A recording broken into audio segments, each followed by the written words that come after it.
Hello everyone. तो जो आज हम लोग पढ़ने वाले हैं वो है कॉम्प्लीमेंट्री एंगल्स, है ना। ये ट्रिग्नोमेट्री का ही पार्ट है ना। तो इसको पढ़ने का रीज़न क्या है भाई, क्यों पढ़ रहे हैं हम, ऐसा कुछ देख लेते हैं अपन, है ना। अभी आपको एक चीज़ पता होगी कॉम्प्लीमेंट्री एंगल्स के बारे में कि अगर मेरे कोई दो एंगल है एक्स और वाई जिनसे कि उनका सम अगर 90 डिग्री आ रहा है तो ये एक्स और ये वाई ये क्या होते हैं, कॉम्प्लीमेंट्री एंगल्स, है ना। ये बहुत सिंपल सा वो है डेफिनेशन, ये तो आपको पता ही होगा, है ना। ये अपन ने ज्योमेट्री में भी देखा है कि अगर दो एंगल्स का सम 90 है तो ये एक दूसरे के कॉम्प्लीमेंट्री होंगे, ठीक है। तो मैं ऐसा भी लिख सकता हूँ इसको कि एंगल एक्स लिखा और वाई को क्या लिख लिया, 90 माइनस एक्स। क्या लिखा, 90 माइनस एक्स, ऐसा, है ना। या फिर थीटा लिख लिया और 90 माइनस थीटा लिख लिया, जनरली ऐसा कर लेते हैं, है ना। अभी इसमें एक और चीज़ होती है, ये सिर्फ नॉलेज के हिसाब से बता देता हूँ मैं आपको कि अगर मैं कोई ऐसी लाइन ड्रॉ करता हूँ तो ये जो टोटल एंगल होता है ये 180 होता है, और मैंने कोई भी एक आर्म ऐसा ड्रॉ किया तो ये क्या है, पूरे लीनियर पेयर को दो पार्ट्स में डिवाइड कर रहा है ना। एक एंगल को एक्स मानूँ, एक को वाई मानूँ, तो ये दोनों का सम कितना होगा, 180 होगा, है ना। तो इस केस को बोलते हैं कि ये दोनों एंगल क्या है, एक दूसरे के सप्लीमेंट्री। तो सप्लीमेंट्री वाला केस कब आता है, जब लीनियर पेयर बनाता हूँ, एक लाइन बनाता हूँ, है ना। और ऐसे ही एक केस होता है सर्कल वाला, जिसमें टोटल एंगल मेरा क्या होता है, 360, है ना। एक सेंटर कह रहा हूँ, है ना, उसकी सेंटर कह रहा हूँ। और अगर मैं रेडियस ज्वाइन कर दूँ ऐसी दो, एक आर्क बना लूँ, एक एक तरीके से आर्क बना लूँ, तो ये एंगल x और ये एंगल y, इन दोनों का सम हो जाता है कितना, 360। तो इस केस को हम लोग बोल देते हैं रिफ्लेक्स। क्या बोलते हैं, रिफ्लेक्स। मतलब x और y एक दूसरे के रिफ्लेक्स है, एक x है तो एक 360 माइनस एक्स होगा, ठीक है। तो रिफ्लेक्स वाला सर्कल के केस में, 180 का सम मतलब सप्लीमेंट्री वाला केस एक स्ट्रेट लाइन के केस में, और 90 डिग्री जो सम होता है वो आता है जनरली मेरे राइट एंगल ट्रायंगल के केस में, ठीक है। तो ट्रिग्नोमेट्री में फिलहाल हम लोग बेसिक जो अभी पढ़ रहे हैं उसमें हम लोग राइट एंगल ट्रायंगल से ही डील कर रहे हैं, है ना। Generally most of the case जो ट्रिग्नोमेट्री के होते हैं वो राइट एंगल ट्रायंगल पे ही जाते हैं, है ना। स्केलन ट्रायंगल्स पे भी जाते हैं, पर स्केलन ट्रायंगल में भी मैं क्या करता हूँ, इनडायरेक्टली राइट एंगल ट्रायंगल बना के ही रिजल्ट निकालता हूँ ट्रिग्नोमेट्री के लिए, ठीक है। तो राइट एंगल ट्रायंगल में क्या होगा, अगर एक एंगल मेरा थीटा होगा तो एक एंगल क्या होगा मेरा, 90 माइनस थीटा। तो यही दोनों मेरे क्या हो जाते हैं, कॉम्प्लीमेंट्री। इसीलिए मैं कॉम्प्लीमेंट्री एंगल्स के बारे में पढ़ रहा हूँ ट्रिग्नोमेट्री में, ठीक है ना। ये बिल्कुल बेसिक थॉट था।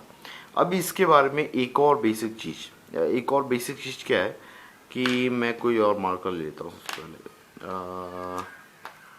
चलो ये ऑरेंज वाला लेता हूँ। तो ऐसा है कि मैं, है ना, इसके नाम देता हूँ पहले तो, ए बी और सी। ये मेरे साइड्स के नाम है, ए बी और सी। बच्चे बाहर खेल रहे हैं, थोड़ी बहुत आवाज़ आ रही होगी, ठीक है, सॉरी उसके लिए, ठीक है। बच्चे हैं वो तो खेलेंगे सही, है ना। ये ए बी सी तीन आपकी साइड्स है ना। तो अगर मैं इसमें देखूं, ये थीटा के अपोजिट वाली साइड, ये वाली साइड थीटा के लिए परपेंडिकुलर होगी, और जो इससे जुड़ी हुई साइड रहती है वो बेस होती है, बची हुई साइड हाइपोटेनस रहती है। ये आपको ध्यान में रखना है, ये मैंने पहले लेक्चर में भी बताया था, एक और बार बता रहा हूँ कि थीटा के अपोजिट वाली साइड उसके लिए परपेंडिकुलर होती है, जुड़ी हुई साइड बेस होती है, और ये हाइपोटेनस होती है। अभी अगर एंगल मैंने 90 माइनस थीटा लिया तो इसके सामने वाली साइड, ये सामने वाली साइड इस एंगल के लिए मेरे लिए क्या होगी, परपेंडिकुलर, जुड़ी हुई साइड बेस और बची हुई साइड हाइपोटेन्यूस, ठीक है। इसी के बेस पे मैं अपने ट्रिग्नोमेट्रिक रेशो निकालूंगा, ठीक है। तो अब मैं अपने ट्रिग्नोमेट्रिक रेशो निकालना चालू करता हूँ, इस लेक्चर को आगे बढ़ाना चालू करता हूँ। तो साइन थीटा देता हूँ, ये थीटा, तो साइन थीटा एक्चुअल में क्या होता है, परपेंडिकुलर बाय हाइपोटेन्यूस। इसके लिए परपेंडिकुलर है ए और हाइपोटेन्यूस है सी।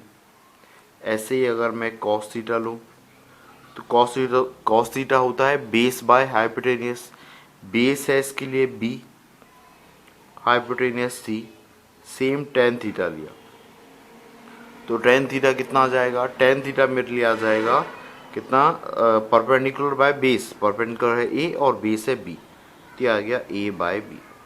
यह है थीटा वाले के लिए। अभी सेम मैं 90 माइनस थीटा के लिए देखता हूँ। अभी मैंने ट्रायंगल में थोड़ा सा चेंज किया है और एंगल भी चेंज किया है, क्या है 90 माइनस थीटा, है ना। 90 माइनस थीटा के लिए साइन जो थीटा होगा, साइन साइन 90 माइनस थीटा वो क्या होगा, परपेंडिकुलर बाय हाइपोटेन्यूस, मतलब बी बाय सी। ये कितना आ गया, बी बाय सी। ऐसे ही कॉस 90 माइनस थीटा देखूंगा तो कॉस कॉस कॉस एंगल क्या होता है, कॉस क्या होता है, बेस बाय हाइपोटेन्यूस, मतलब कॉस 90 माइनस थीटा के लिए बेस ए, हाइपोटेन्यूस सी, तो ए बाय सी। वैसे ही टेन 90 माइनस थीटा देखा, ठीक है, तो वो कितना आया मेरा, बी बाय ए।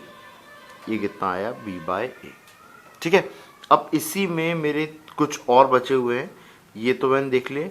सेम मैं अगर और भी देख लूँ, ये साइन कॉस टेन था, तो इसी के रिस्पेक्ट में मैं वो भी देख लेता हूँ, कॉसेक सेक और कॉट। तो ये देखा कॉसेक। अब जो कॉसेक थीटा है वो क्या होता है, वन बाय साइन थीटा, क्या होता है, वन बाय साइन थीटा। तो साइन थीटा ए बाय सी था, तो कॉसेक थीटा हो जाएगा सी बाय ए। वैसे ही सेक थीटा देखूंगा तो ये जाएगा वन बाय कॉस थीटा, और वन बाय कॉस थीटा होगा मेरा सी बाय बी, ठीक है। सेम कॉट थीटा देखूंगा तो कॉट थीटा आ जाएगा वन बाय टेन थीटा, और वन बाय टेन थीटा मतलब बी बाय ए, है ना। सेम इसी में मैं अगर कॉसेक 90 माइनस थीटा देखूंगा तो इसका अपोजिट मतलब सी बाय बी। सेक थीटा, सेक 90 माइनस थीटा देखा, सेक 90 माइनस थीटा, इसका अपोजिट सी बाय, है ना। और कॉट 90 माइनस थीटा देखा तो वो कितना आ रहा है, ए बाय बी, ठीक है। अब आप कंपेयर करो, कंपेयर करने पे आपको समझ में आएगा कि कौन कौन से इक्वल आ रहे हैं मेरे, ठीक है। उसको अपन लिख लेते हैं ग्रीन पेन से, है ना। अभी देखो ए बाय सी, ए बाय सी और कहाँ दिख रहा है मेरे को, ए बाय सी यहाँ पे दिख रहा है ना। तो पहला पेयर बन गया, ये बन गया और ये बन गया। तो मेरा पहला रिजल्ट क्या आ रहा है, sine theta equal to cos 90 minus theta. यह है मेरा पहला रिजल्ट, है ना। उसके बाद में अगला रिजल्ट, सेकंड रिजल्ट, और देखो ये cos B by C, cos B by C, B by C और कहाँ दिख रहा है, यहाँ तो कहीं नहीं दिख रहा है, यहीं दिख रहा है, ये बी बाई सी, ये बी बाई सी। तो मेरा कॉस थीटा कितना आ गया, साइन 90 माइनस थीटा, है ना। सेम ऐसे ही मैंने अगला देखा, अभी ये दोनों भी मेरे हो गए। अब टेन थीटा, तो ए बाय बी है, टेन थीटा देख लो, टेन थीटा किसके इक्वल आ रहा है, ए बाय बी, और कहाँ दिख रहा है, यहाँ कहीं नहीं दिख रहा है, बी बाय ए, ये है टेन थीटा, है ना। तो टेन थीटा किसके इक्वल हो गया, कॉट 90 माइनस थीटा के। ऐसे ही फोर्थ वाला केस देख लो, है ना, ये हो गए। अब उसके बाद में फोर्थ वाला ये वाला देख लेते हैं, टेन 90 माइनस थीटा, तो टेन 90 माइनस थीटा, ये बी बाय किसके इक्वल आ रहा है, कॉट थीटा के। तो ये कितना हो गया, कॉट थीटा, ठीक है। अभी और देखो, और ये हो गए मेरे इतने सारे, है ना। अभी ये बचे हैं, तो यहाँ पे कॉसेक थीटा भी देख लो आप, कॉसेक थीटा सी बाय ए है, सी बाय ए सेक वाले के इक्वल आ रहा है। तो मेरा एक और क्या आ गया, cosec theta equal to sec of 90 minus theta, है ना। सेम ऐसे ही मेरा सिक्स वाला रिजल्ट, ये मेरा कॉसेक हो गया है और सेक हो गया है। ऐसे ही सेक थीटा, अभी सेक थीटा देखा तो सेक थीटा सी बाय बी है, सी बाय बी ये रहा, तो ये किसके इक्वल आ गया है, कॉसेक 90 माइनस थीटा, ठीक है। अब ऐसे ही और रिजल्ट देखो, और कोई बचा है क्या, नहीं, खत्म हो गए यही मेरे। तो आपको ध्यान रखना है, साइन थीटा कितना, कॉस 90 माइनस थीटा, या फिर कॉस थीटा के साथ साइन 90 माइनस थीटा, ये दोनों एक दूसरे के कॉम्प्लीमेंट्री होती है, इसलिए इनके नाम भी ऐसे ही है। इसी को आप बोलते हो साइन, और इस कॉस को बोलते हो कोसाइन। इसका पूरा नाम है क्या है? कोसाइन। Sine cosine. ये होता है टेंजेंट, ये होता है कोटेंजेंट, ये होता है कोसेकेंट, ये होता है सेकेंट, है ना। Secant cosecant, tangent cotangent, cosine sine, sine cosine, ऐसा। तो एक कॉम्प्लीमेंट्री होती है, आपको याद रखने में दिक्कत नहीं आएगी, है ना। साइन का कॉम्प्लीमेंट्री क्या? कोसाइन। टेन का कॉम्प्लीमेंट्री क्या? कोटेंजेंट। सेकेंड का कॉम्प्लीमेंट्री क्या? कोसेकेंड। ठीक है, तो इससे आपको याद रखना है, बार बार ये सॉल्व नहीं करना है आपको, बस ये ग्रीन वाला याद रखना है। साइन का complementary cos 90 minus theta, cos theta को मैं लिख सकता हूँ sine 90 minus theta, tan theta को कॉट 90 माइनस थीटा, इस तरीके से। ठीक है, ये चीज़ ध्यान रखना। अब इसके बेस पे अपन प्रॉब्लम्स देखते हैं। ठीक है, होपफुली इतना बेसिक क्लियर हुआ आपको। ठीक है, इसके बाद अपन सिंपल क्वेश्चन से क्या आ सकते हैं और कैसे कैसे अपन ट्रिकी क्वेश्चन को बना सकते हैं, है ना। ठीक है, देखते हैं। ठीक है, हाँ, तो अपन प्रॉब्लम देखते हैं। बहुत सिंपल सा, बिल्कुल बेसिक सा टुच्चू सा प्रॉब्लम लेते हैं अपन, है ना।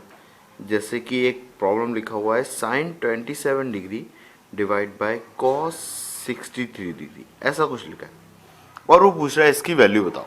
ठीक है, तो मैं क्या करूँगा, मेरे को ये पता है कि कॉम्प्लीमेंट्री एंगल में जो कॉस थीटा होता है वो कितना होता है? साइन 90 माइनस थीटा, है ना। बिल्कुल आप टेबल बना के रख लो, है ना। ये है, ये वाला है cos theta equal to sine 90 minus theta. एक दिन में आदत नहीं होगी, 2 दिन में आदत नहीं होगी, पर आपको धीरे धीरे पता लग जाएगा। ठीक है, भले ही आपको बार बार देखना पड़ रहा हो, उससे कोई दिक्कत नहीं है ना, पर धीरे धीरे आपको आइडिया लग जाएगा। अभी थीटा, थीटा यहाँ पे कितना लिखा है? 63। तो कॉस 63 किसके बराबर हो जाएगा? Sine 90 minus 63। अभी 90 माइनस 63 करोगे तो कितना आएगा? साइन 27, है ना। अभी 27 अगर आप यहाँ पे रख दोगे तो यही चीज़ क्या हो जाएगी? Sine 27 by sine 27। अभी ये कैंसिल हो गया तो आपका आंसर कितना आ गया? 1। आपका आंसर कितना आ गया? सिंपल सा 1। ठीक है, ऐसे आपको बिल्कुल सिंपल सा एक और क्वेश्चन आ जाए कि लिखा हुआ है कॉस 35 डिग्री और डिवाइड बाय साइन, ये आ जाएगा 30 और 55 ले लो, 55 से शायद कैंसिल हो जाएगा ना, 50 और 30 80 और ये 90, हाँ सही है ना। तो साइन 55, है ना। अब उसके बाद में इसमें आप ऊपर भी चेंज कर सकते हो, नीचे भी चेंज कर सकते हो, कोई फर्क नहीं पड़ता। आप नीचे चेंज कर लो, ये नीचे क्या है? Sine 55 degree sine theta equal to कितना? Cos 90 minus theta. तो sine theta equal to cos 90 minus theta कितना है? 55। तो यहाँ पे लिखा 55, 90 माइनस 55 कितना? 35। तो कॉस आया 35। अभी कॉस 35 यहाँ पे रखा तो ये कितना हो जाएगा? कॉस 35 डिवाइडेड बाय कॉस 35, ये वापस कितना आ गया? 1। ठीक है, अब आपके दिमाग में एक चीज़ आ रही होगी कि अरे सर अभी तो आप ऐसे फालतू क्वेश्चन दे रहे हो मेरे को कि जिसमें कैंसिल हो रहे हैं ये, अभी मैं एक ऐसा क्वेश्चन ले लूँ कि जिसमें ये कैंसिल नहीं हो रहे होंगे, फिर क्या करोगे? तो बेटा आप कुछ नहीं कर पाओगे। ठीक है, जीवन में बहुत सारी ऐसी चीज़ें होती हैं जिसमें हम कुछ नहीं कर सकते, तो वो भी एक ऐसा केस होगा जिसमें हम कुछ नहीं कर पाएंगे। आपने लिख दिया एक एंगल कि साइन 1 डिग्री है और नीचे लिख दिया आपने कॉस 73 डिग्री है, और आप बोलो कि कोई एक इसकी सर वैल्यू निकालो, मैं नहीं निकाल पाऊंगा बेटा, ना मैं निकाल पाऊंगा ना कोई निकाल पाएगा। उसके लिए आप एक बिल्कुल सिंपल सा वो करोगे, टेक्नोलॉजी का इस्तेमाल करोगे, कैलकुलेटर उठाओगे या मोबाइल उठाओगे, साइंटिफिक कैलकुलेटर ओपन करोगे या लैपटॉप ओपन करोगे, साइंटिफिक कैलकुलेटर ओपन करोगे, वैल्यूज़ रखोगे और आंसर निकालोगे। ठीक है, अप्रॉक्सीमेट वैल्यू मिल जाएगी। तामझाम नहीं बढ़ते, है ना। ये आपको क्वेश्चन दिए हैं क्या क्या बताने के लिए? कॉम्प्लीमेंट्री एंगल्स के बारे में बताने के लिए कि कॉम्प्लीमेंट्री एंगल्स का एप्लीकेशन क्या है। ठीक है, कॉम्प्लीमेंट्री एंगल्स वाली कंडीशन मैं कैसे अप्लाई कर सकता हूँ, ये बताने के लिए ये प्रॉब्लम क्रिएट किए गए हैं, है ना। अगर इनमें ऐसा कुछ आया कि ये कैंसिल नहीं हो रहे होंगे, तब उन क्वेश्चंस को करना डिफिकल्ट होगा और क्लोज टू इम्पॉसिबल होगा, अब मतलब बेयर एंड्स। ठीक है, और आप बिल्कुल हर एंगल की वैल्यू हाथ से नहीं निकाल सकते, है ना। वो एक्चुअल में ऐसा होता है ना कि आप बस, मुझे पता है कि वो रेशो है इस तरीके से, ठीक है। अब आप चाहो तो वैसे निकाल सकते हो कि आप चांदा अगर आपके पास में है ना, वो चांदा आता है ना ऐसा, ऐसा वाला मेज़र करने का, एंगल मेज़र करने का, ऐसा करके, ठीक है। तो आप रख लो भाई 35 डिग्री दिया है तो यहाँ 35 डिग्री बना लो, है ना। और कॉस 35 दिया है तो 35 पे आप क्या करो, कहीं भी एक परपेंडिकुलर डाल दो, ऐसा करके कहीं भी डाल दो, है ना।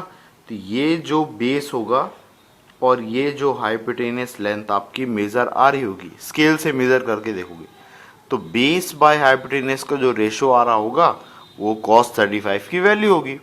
ऐसे आप निकाल सकते हो, ठीक है, ऐसे ऐसे करके। ऐसे ही 36 की निकाल सकते हो, है ना। ऐसे ही 37 की निकाल सकते हो, 43 की निकाल सकते हो। ऐसा करके एक राइट ट्रायंगल बना लो और बेस और हाइपोटेनियस का जो रेशो आ रहा होगा वो उस कॉस की वैल्यू आ रही होगी। साइन का अगर पूछ लिया कि साइन 43 कितना होगा, तो आप ऐसे ही क्या बनाओ, ऐसे यहाँ पे 43 एंगल बना लो, है ना। और कहीं पे भी कोई फिक्स नहीं, कहीं पे भी परपेंडिकुलर बना लो, है ना। तो जो परपेंडिकुलर और हाइपोटेनियस को आप जब मेज़र करोगे स्केल से, और उनका जो रेशो आएगा P/H, वही आपका साइन 43 होगा। सिंपल सा है, ठीक है। तो ऐसे करके आप निकाल सकते हो, फिर आप कैलकुलेट करते रहो। पर ये बहुत ज़्यादा तामझाम है ना, इतना सब नहीं करते अपन, ठीक है, फालतू। ठीक है, अपना है कंसेप्ट समझना, फिलहाल अपना जो है वो क्या है, कंसेप्ट को समझना। ये अपने आ गए, ये इस टाइप के कुछ क्वेश्चन हो सकते हैं, ठीक है। और अब थोड़ा सा और इसको ट्विस्ट करें, थोड़ा सा प्रॉपर्टी में ले जाएं, है ना, या आइडेंटिटीज़ में ले जाएं, तो आपका क्वेश्चन इस तरीके से ही बन सकता है, sine square 41 plus sine square 49, ऐसा कुछ। तो अभी देखो ये sine square theta plus cos square theta जैसा बनना चाहिए, फिलहाल नहीं लिखा है। तो इस साइन को कॉस में कन्वर्ट कर लो, तो साइन थीटा इक्वल टू क्या आपका कॉस 90 माइनस थीटा वाली प्रॉपर्टी लगाई, तो थीटा है आपका 49, तो 90 माइनस थीटा कितना हो जाएगा 41, 90 माइनस 49 कितना 41, है ना। यहाँ पे 41 रख दोगे, कॉस 41, तो ये चीज़ क्या आ जाएगी, sine square 41 plus cos square 41। अब ये क्या दिख रहा है, sine square theta plus cos square theta, दोनों जगह पे एंगल सेम है। जब भी एंगल सेम है तो sine square theta plus cos square theta कितना होता है 1, ऑलवेज, कोई डाउट नहीं है इसमें, ठीक है बेटा, ये ऑलवेज होता है। 41 हो चाहे 42 लिखा हो, बस सेम होना चाहिए दोनों तरफ पे, है ना, क्योंकि एंगल्स एक दूसरे क्या है, कॉम्प्लीमेंट्री, ठीक है, इस तरीके से, ठीक है। अभी सेम अगर आपको क्वेश्चन इस तरीके से आ जाए, सेक स्क्वायर 50 और माइनस कॉट स्क्वायर 40, ऐसा कुछ लिखा है, तो इस केस में भी आप क्या करोगे, इस कॉट को टेन में कन्वर्ट कर लो। अब मेरे को पता है कि जो कॉट थीटा होता है वो क्या होता है, टेन 90 माइनस थीटा, इसके हिसाब से कर लो। तो इसको 10 में चेंज कर लो, तो ये कितना हो जाएगा 1050, ये क्या हो जाएगा 10 स्क्वायर 50, और ये है सेक स्क्वायर 50, तो sec square theta minus 10 square theta, ये स्टिल क्या हो गया 1, ठीक है। ये कुछ ऐसे प्रॉब्लम्स है जिसको आप क्या है कॉम्प्लीमेंट्री एंगल्स की हेल्प से ट्रांसफॉर्म कर लेते हो और आपके आंसर्स निकालते हो। अब अभी 1 आ रहा है, पर ज़रूरी नहीं है हमेशा 1 आए, हो सकता है आपका क्वेश्चन बड़ा हो और ऐड करके वो कोई और भी नंबर आ सकता है, ठीक है, या मल्टीप्लिकेशन में कुछ लिखा हो तो उससे आंसर थोड़ा सा चेंज हो सकता है, ठीक है। अब इसी के बाद में एक छोटा सा कंसेप्ट और है, वो और देख लो आप। जैसे कि आपको लिखा हुआ है कि मतलब लिखा क्या है पता ही होता है अपन को, क्या टेन थीटा कितना होता है 1/कॉट थीटा, ये तो मेरे को पता है, कोई दिक्कत नहीं है। मेरे को एक और चीज़ पता है, क्या कि टेन थीटा कितना होता है कॉट 90 माइनस थीटा, है ना। तो भाई टेन थीटा अगर 1/कॉट थीटा होता है तो कॉट थीटा भी कितना होगा मेरा 1/टेन थीटा, मतलब ये कॉट 90 माइनस थीटा को मैं लिख सकता हूँ 1/10 90 माइनस थीटा, ऐसा लिख सकता हूँ। और इक्वल टू में इस साइड क्या लिखा है टेन थीटा, मतलब कि अगर मैं इसको इससे मल्टीप्लाई करूँ तो ये कितना आ जाएगा ten theta into tan 90 minus theta, और ये किसके इक्वल हो जाएगा 1 के। अब आप ध्यान से देखो, अगर मैं इन दोनों एंगल्स को ऐड करूं, ये वाले दोनों एंगल्स को अगर मैं ऐड करूं, तो ये कितना आ रहा है, ये आ रहा है थीटा प्लस 90 माइनस थीटा। ये थीटा से थीटा गया तो इन दोनों का सम क्या आ रहा है 90। मतलब जब भी मेरे को ऐसा कुछ लिखा है tan A into tan B, ten A into tan B, जिसमें ए और बी क्या है एंगल, अगर ऐसा कुछ लिखा है और है ना, a प्लस बी कितना आ रहा है मेरा 90, a प्लस बी क्या आ रहा है 90, तो इसका मतलब tan A into tan B कितना होगा 1। यही तो देख रहे हैं अपन, tan theta into tan 90 minus theta कितना होता है 1। तो ये रिलेशन आपको याद रखना है। ये रिलेशन क्या है, tan A into tan B equal to 1। अगर ऐसा दिया हुआ, सॉरी, ए प्लस बी अगर 90 डिग्री है तो ten A into tan B कितना होता है 1। ठीक है, और इससे रिलेटेड जो प्रॉब्लम्स है वो भी देख लो आप, है ना। जैसे कि यहाँ पे लिखा है, चलो नेक्स्ट पेज पे बता देता हूँ मैं आपको, इस वाले पेज पे, है ना। अभी जैसे आपका प्रॉब्लम कैसा लिखा हुआ है, जैसे फर्स्ट प्रॉब्लम लिखा है कि ten 1 degree into ten 89 degree, ऐसा लिखा है। तो देखो 1 डिग्री प्लस 89 डिग्री कितना 90 डिग्री हो गया, तो टेन ए इंटू टेन भी कितना आ गया मेरा 1। ठीक है, अब सेकेंड, अगर ऐसे ही मेरा प्रॉब्लम लिखा हो टेन 1 डिग्री, टेन 2 डिग्री, और इधर लिखा है टेन 88 डिग्री और टेन 89 डिग्री, ऐसा लिखा है। ठीक है, तो मैं दो दो के पेयर बना लूँगा, इन दोनों का पेयर बना लिया और इन दोनों का पेयर बना लिया। तो इन दोनों के पेयर में 2 और 88 का सम कितना है 90, तो ये कितना दे देगा 1, और 1 और 89 का सम कितना है 90, तो ये भी सम मेरे को कितना दे देगा 1। ठीक है, सेम अगर मेरा प्रॉब्लम थोड़ा सा ऐसे ही करके बड़ा हो जाए, जैसे कि लिखा हुआ है क्या, ten 1 degree, ten 2 degree, ten 3 degree,